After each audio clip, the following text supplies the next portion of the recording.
God, I love that show. You know, not just for the nerd talk, but you know, for the great jokes, the script writing, and the actors are they're pretty great. As far as I understand, they're really not like that in real life. But it's hard to explain the show in a nitpick if in a quick quip. But watch it if you get a chance, and you'll understand what I mean. So, you know, to explain this video, you have to know Sheldon. He's got to be the most literal guy ever.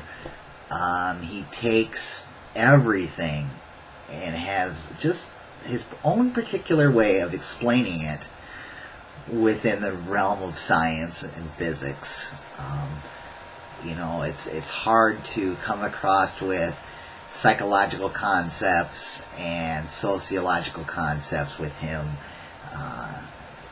The whole idea of open communication is pretty much lost on him.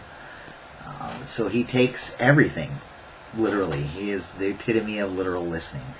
You know, and unfortunately, the gal in the video, Penny, she gets stuck a lot with that. You know, she's not dumb by any means. She's just a normal, average person living next to these physicists, these young physicists, and her normal, average message sometimes gets construed the wrong way. Not necessarily the wrong way, but when they take the literal meaning of it, as you saw in the video with Sheldon, every little thing about it. He says it comes back with a 45-minute lecture on why I'm sitting in this chair, you know, and it's not funny, so you gotta watch it.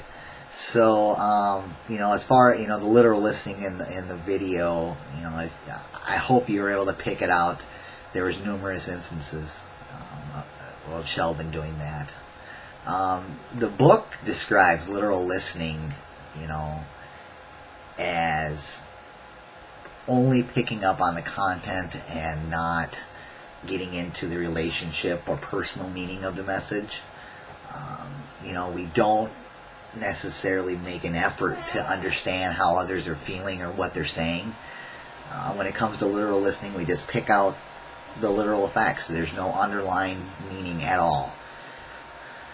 So, you know, personally, I don't think I do it much, but you know, even though I'm pretty sure I do, and I'm not afraid to admit that I do literal listening.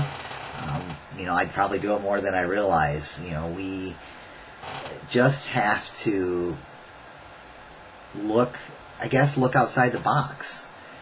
Look past these. I guess I'm thinking of all these. Anyway. So just you know, look past the initial cover of the book. Open the book. Look what's inside. Read a little bit about it. The same thing goes with a message, with the communication when they're feeding it to you. Just you have to look beyond the content and you know, whether it takes looking eye to eye, you know, using those nonverbal cues, using that active listening, that things that we have learned to understand that message more than just the content, to get down to that relationship meaning or the personal meaning. I think it's going to help, and it definitely helps me when I think of it that way. Things that we can do to improve ourselves on literal listening is, you know, think about how others feel, not just ourselves. And I think that when it is kind of, literal listening can be kind of selfish, because you're not thinking about other people. So I think that's really the key point that I like to come across with this literal listening, is just to make sure that you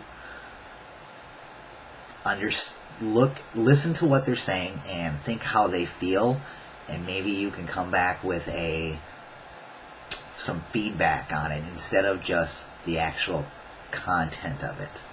So, okay.